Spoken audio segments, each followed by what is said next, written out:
Welcome to the podcast designed to fuel your success selling technology solutions. I'm your host, Josh Lupresto, SVP of Sales Engineering at Telarus, and this is Next Level Biz Tech. Hey everybody, welcome back. We are deep into Cybersecurity Awareness Month. Today, we're talking Shadow IT isn't the villain, sort of is. But complacency is also a bigger villain. Back with us today, VP of Cybersecurity at Telarus, Mr. Jason Stein. Welcome back on, buddy. Thank you. How are you, Josh? Good to see you. Hey, I could complain about back pain and all that good stuff, but everybody hears enough of that, so I won't do it on this episode. But if you have pain in your back, I understand for all those listening. All right. If you wanna hear more about Stein's background, awesome, interesting background. He's been on a few prior episodes. Go back into the Spotify playlist. You can hear about how he thought he was going to be a bartender. He thought he was going to be a reverend. He came back from working with the Russian spies, and we're excited to have him on the good side. I think. I don't know. I don't trust anything, but and chess prodigy. I telling you, I love people's windy, weird backgrounds into this space. So if you want to go listen, a lot of good episodes that we've done historically, go check all those out, and you'll get a little more color on what we're talking about today. So let's kick this off, bro.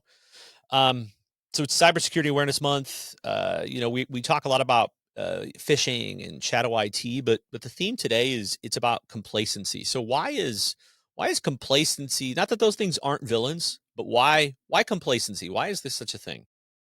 Yeah, it's super hard. First off, I'm super excited for Cybersecurity Awareness Month. We have so much going on. We're going to release so much content this month. So please go find us on social media.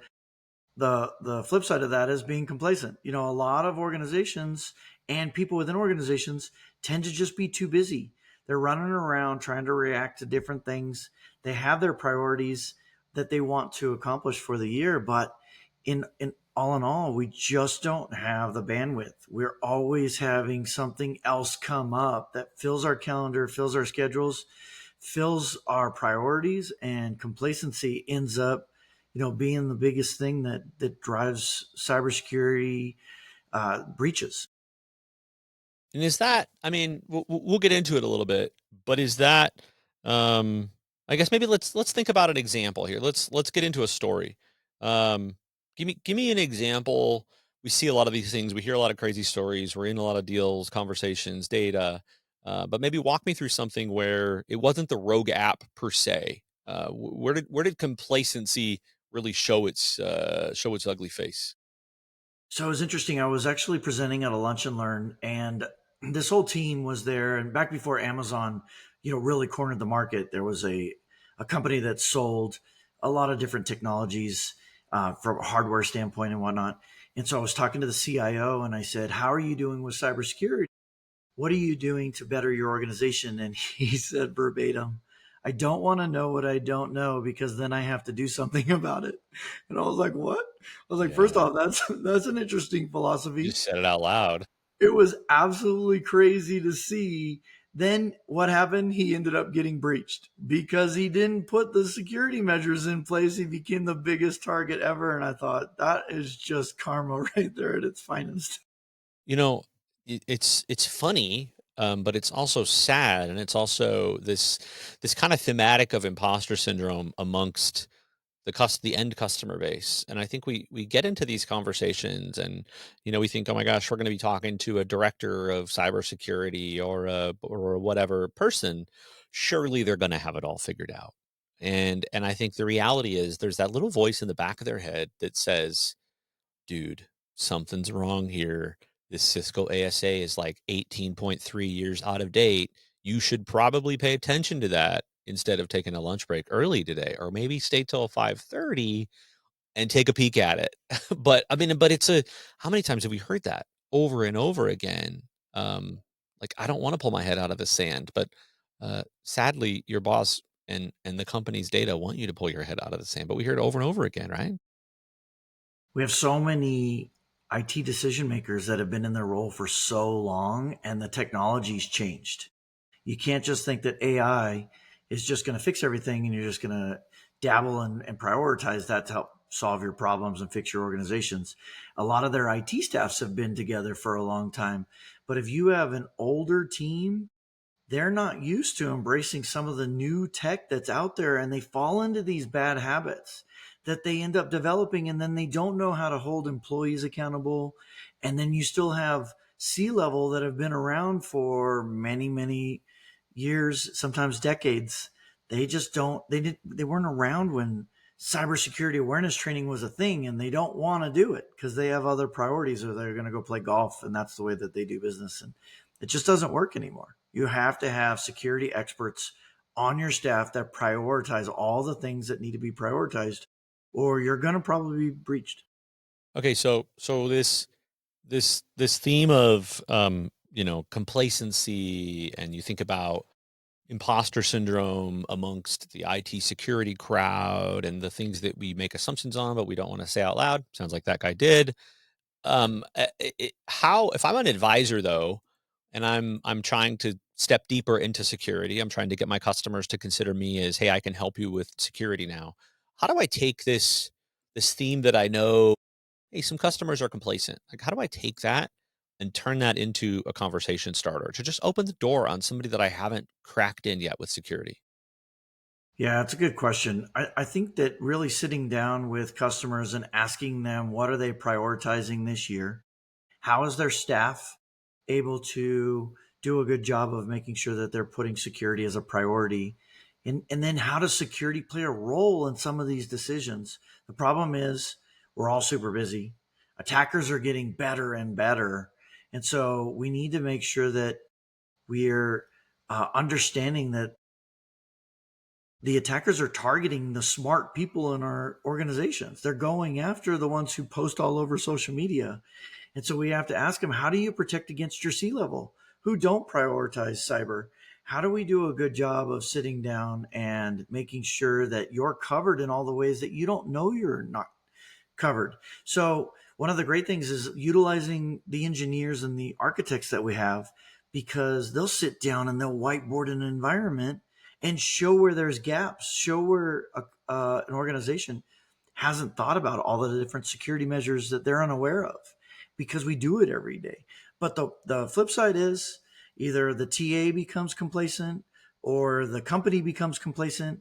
And then next thing you know, we're reading about them in the news because they've been compromised. So to take that maybe a layer, take that a step further. If I love objection handling. I love kind of preparing for objection handling, right? Like playing this 4D chess in a conversation like this. Hey, you can relate to that because it's chess. Yeah. Um, how do I, when I asked that question, I think you gave some great questions a second ago of, what are some of the projects that I'm paraphrasing, but like what are some of the projects that you've got cooking from a security perspective? So how do I detect here what the culture is and kind of what the broader appetite is, either from the person that I'm talking to, or what can I infer that might be the culture more broadly at the company with related, with these kind of inputs related to security that I might get back? Like, what can I glean? Like, if they say this, I should probably think like, whoa, security is not super important with these guys. Like, what's the second level of that conversation? First off, there's no silver bullet. Everybody's DNA and the employees that they have underneath them is all different. So you can't sit there and say, hey, this question's going to work 100% of the time and this one's not going to work at all. I like to sit down and really catch them off guard and say, tell me a little bit about your team. What's their DNA? What kinds of things and technologies are you focused on? How is security playing a role in that? Does compliance fall within your organization's purview and risk? And then tell me what you really love about your team. What are you most proud of, what that they do that really makes you brag about them internally and externally to your peers? But then start to tell me a little bit about what are some of the challenges that they face? What are the things that they complain most to you about that they wish weren't on their plate? Then when they start to share about that, you've given them a chance to brag. You've then given them a chance to talk about what they complain about. Those are the ones that I attack. Okay, so you just said that they don't like compliance because they didn't go to school to be compliance experts. They don't know how to take a look at risk within an organization. They don't know how to get people to do cybersecurity awareness training because it's too much. They don't have the time for it. They don't want to listen to it. They don't want to take the test. And they literally will sit there and take the test 50 times. How do we get those companies to gamify it and make it better? But to your question, I think that you just need to start with talk to me about your team. What do you love about them? What do they complain about? How do we help be a resource for them? And then let's talk about some of the priorities that you're looking to do. And then how does cybersecurity play that role? So, I love that. I love the team. I hadn't heard that angle before. I love that. I would love to see people start using that, testing that out. The other thing that I'm curious on is, I suppose if we ask some of these types of questions and we say hey, what are the projects that you have? And it seems to me like we're either going to get one response or we're going to get another response, right? There's two divergent paths here. If it's response A and it's we don't have like a whole lot going on, you know, like we'll get to it probably later this year. Like we're going to get back to security. Then, okay, then we know there's a lack of maturity there, and there's probably ripe for, okay, let's dive a little deeper in that, of what are the things that you have done in security prior to today? Like what are some of the last things? And that'll also allow you to just listen. But then I suppose the other path is, oh, well, we've got an initiative to redo this piece of technology. We are looking at firewalls. We're looking at, web applications, or, so you're going to get this kind of like junior level of maturity, or no, we're taking this seriously. And I think they do create two divergent paths. But I love your tactic. I love all these different tactics. I think that's a couple of unique ways for people to go a little bit deeper and just listen, just ask those questions and listen. And I think what you'll find is that it's a trust thing. Once you can establish yourself into that conversation a little deeper and people go, "Oh, okay, this person really wants to help. I can trust them."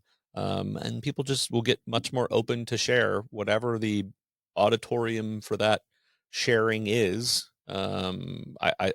These are the things I think that will open up those secrets. yeah, there's definitely a lot of focus more on the users. 90% of all breaches are still caused by humans. Humans are too busy clicking on things that come in. Things are getting more targeted. We had one friend, yeah, of mine that actually was in the middle of getting ready to sell his house, got an email. It was targeted around title, clicked on it too quickly. And unfortunately, it was a bad actor who ended up getting access to their crypto account and siphoned off all their cryptocurrency. So they're getting so good. So how do we figure out how to protect the users who need help? So we need to do a better job of providing the tools, providing better analytics, helping them with passwords. Let's just face it. I mean, nobody wants to come up with 50 unique passwords just to get into every single thing that they have in their life. So they're repeating and reusing some of these passwords, and we need to get into better password management tools or using more facial recognition like we do with our phone. That helps. I mean, we get targeted all the time, and you know, how do you not click on stuff like that looks like it came from the person that it was supposed to come from? Everything looks legit, so we got to hover over it. We need to do a better job of going to that website or calling that person and asking if they've sent stuff. But a lot of it really depends on the company and what their strengths are and what their priorities are. A lot of times they've become complacent or they don't know the tech that's out there. And that's where I think our team can really help say, hey, have you heard about this technology? I like to focus on trends because trends, if you get an organization that says, we don't know what to prioritize or we're focused on these things. And then we say, hey, most people, according to Gartner, Forbes, Deloitte, or even our internal engineers are focused on AI. They're focused on CMMC because you need to have CMMC by March. They're focused on outsourcing some of their help desk or their employees because they don't have the right expertise in house. If we give you those talk tracks, use those and then pause. And I think that'll help open up the door as well. I like this. I like this focus on the end user. I think what's funny We talked about it a little bit before this. I don't know if we've mentioned the stat. What's the percentage our of breaches are human related, or people accidentally clicked? What's the percentage? Yeah, depending on who you ask, it's over 90%. Some say 98% of all breaches are still caused by humans in some way, shape, or form.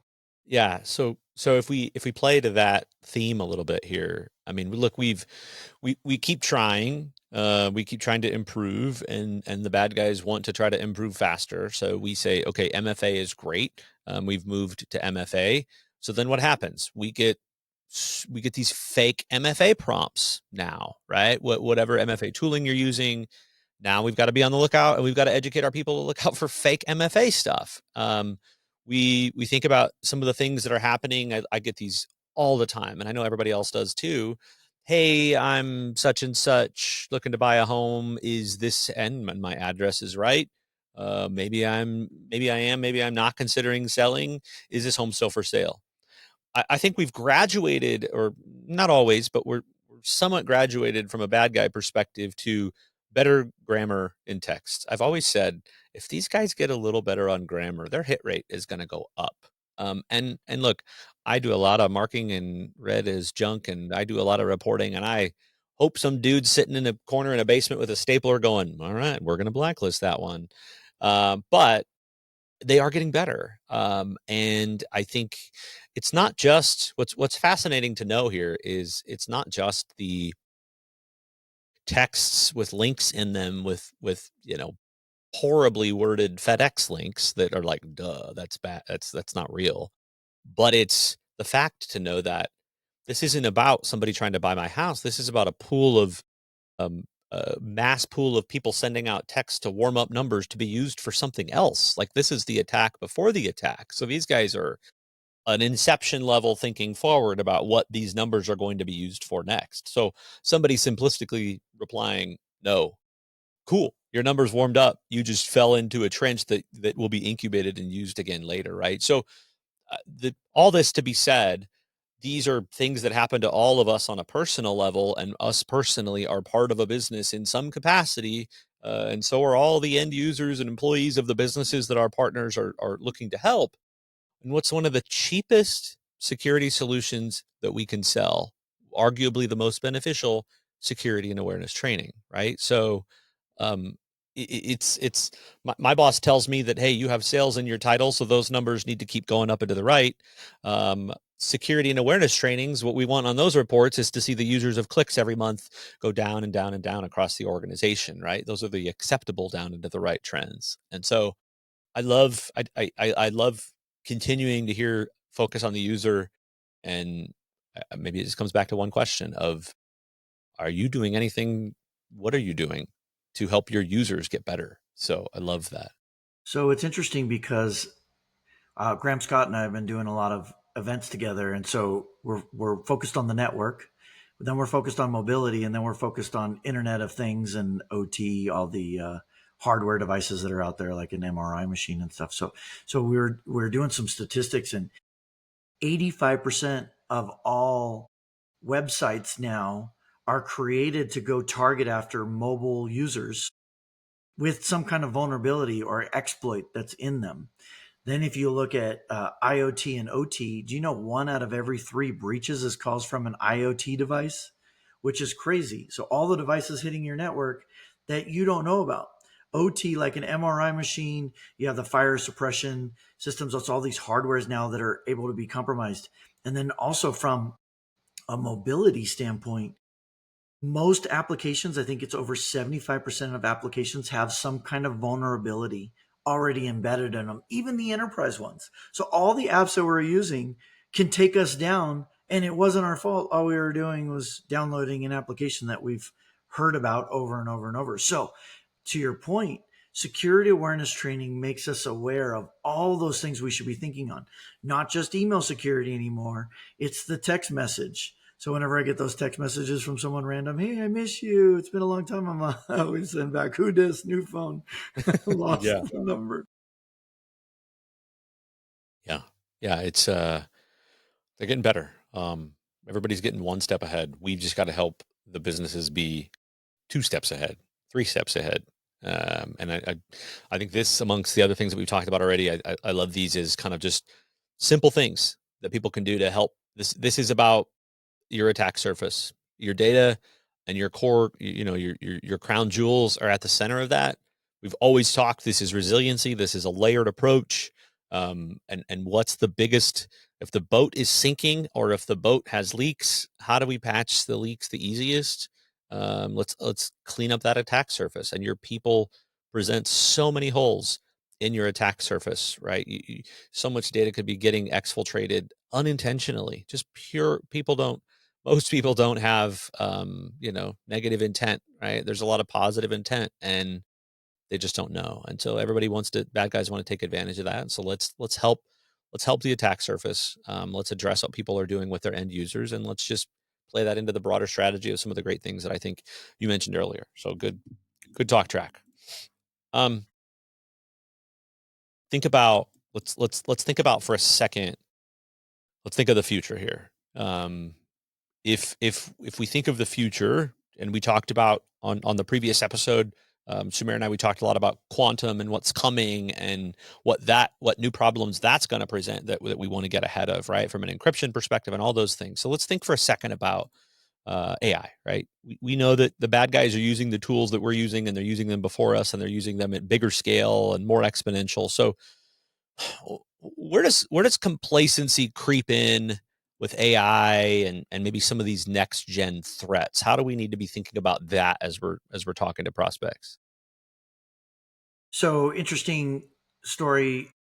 A month and a half ago, a company in the financial industry was tasked to come out with a new large language model, AI, to help their customer experience, which is the priority on everything that we've seen in our trends reports.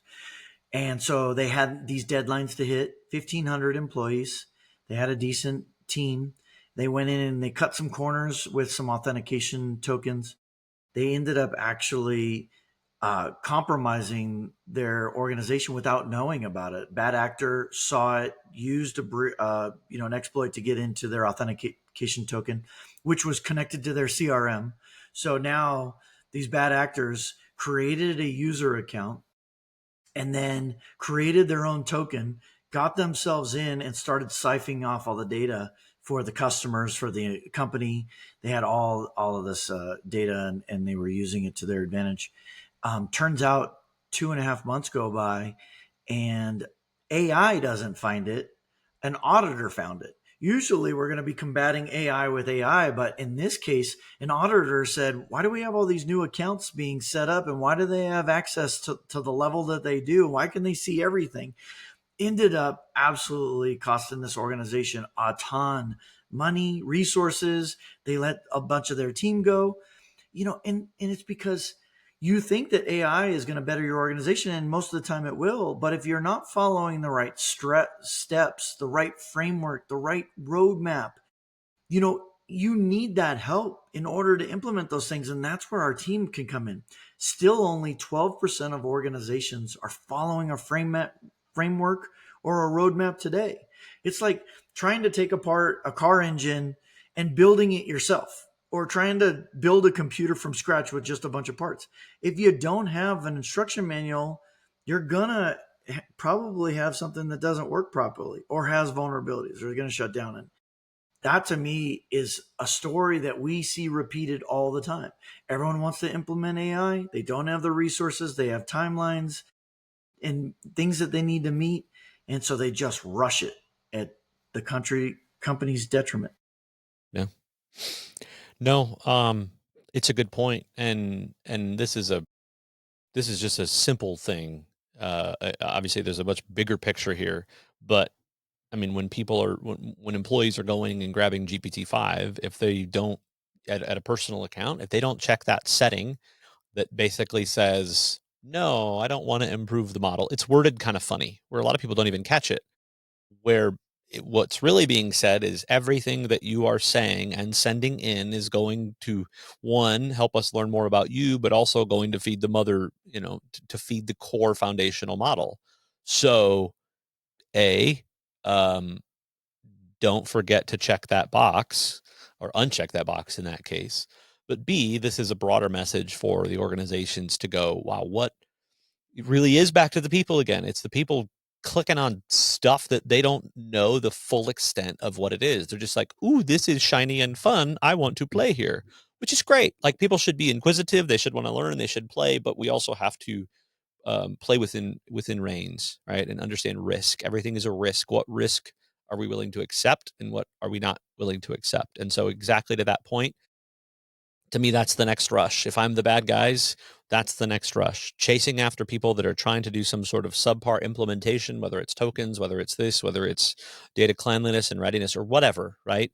Let's see who's skimping out on model creation, and let's see who's skimping out and not making it a priority. So, great points there. It's interesting because not only is that a priority, but then you have to think about now the compliance and the risk of the data. So, what's the first thing that happens when I tell my entire organization that they can't use ChatGPT? They can't use Copilot on their personal on their work laptop or their work computer. They pick up their phone and they go to ChatGPT on their phone. And then they're releasing company data, company information. The tools that they're using aren't protected. And so they're leaking all these things that end up compromising the integrity of their organization, could potentially cause fines. And they don't even realize it's happening because it's happening on mobile devices or a non work computer. And that stuff's scary to think about. So we need to do a better job of educating that there's going to be stronger compliance. There's going to be stronger things that are going to come down from a government fine perspective. That if you don't adhere to protecting the data and the tools that employees are utilizing to connect to that data, it's going to absolutely have repercussions. All right, so let's think. Let's think. Final couple thoughts here. Maybe one final secret, and then we'll close it out. So, if I'm an advisor, how do I frame that AI risk in a way that earns them the second meeting? I mean, is it doubling down on kind of what we just talked about? How do I make them understand? I'm always falling back to the questions, but how do I frame that AI is a risk that needs to be considered just like everything else? So most of the time, when you get all these amazing technologies like AI, let's face it, does IT sit around one day and say, hey, you know what we should do? We should implement AI. I think that'll make our lives so much easier. Or is it being pushed down from a board of directors or C level that maybe might not be technical? They said, hey, I think if we embrace AI, make it a priority, we'll differentiate ourselves, we'll have a better customer experience, we'll be able to save money, we'll be able to reduce headcount. There's a lot of benefits from it. Then it gets pushed down to IT. So, one, you need to realize that I don't think AI is being driven by IT as much as being driven by other parts of the organization. So then if you think about risk, a lot of CIOs have this burden of risk, but risk falls on the board, the financial advisors and PE firms, on the CFO. And so now 42% of risk is being outsourced because they realize IT is not equipped to handle it. And then 60% of organizations are putting together a committee to advise the board on IT, on risk, on compliance, on AI. They're tired of a CIO coming in and three-letter acronyming them to death. We got MFA, EDR, you name it. From an acronym perspective, they want somebody to say, have you thought about your risks? Are you looking to implement AI? Here's some of the gotchas that we see as organizations that deal with other entities all the time. We have a deep bench of industry experts that can sit down with your team, lean on our engineers, lean on our architects to talk about what are some of the gotchas that people are experiences and organizations are seeing happen that are potential threats to the company.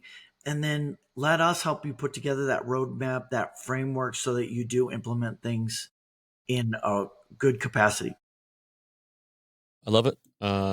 Let's think your final thoughts. So harness your inner magic wand, your as my little one would say, bibbity bobbity boo. If you could wave this kind of magic wand, what is one thing that you could give from a behavior shift for Security Awareness Month? If you could, the end employees, one behavior shift for the employees, what is it? It's probably the theme. Don't be complacent. There's a lot of information out there. Make the effort to learn what to do, what not to click on, how to take an extra step and, think about the organization. You definitely have an ability to learn security and AI. There's so much data out there. We've released a ton of content. You're going to see 4 blogs. We're going to have a cybersecurity playbook. We have a guide out there to help navigate cybersecurity and breaches. Take the time to do the cybersecurity awareness trainings and listen, be present to those, use some of those things that we have in our university, which we have a ton of trainings on, both from a sales perspective and a technology perspective, to learn the different tech that's out there. Don't sit around and be complacent.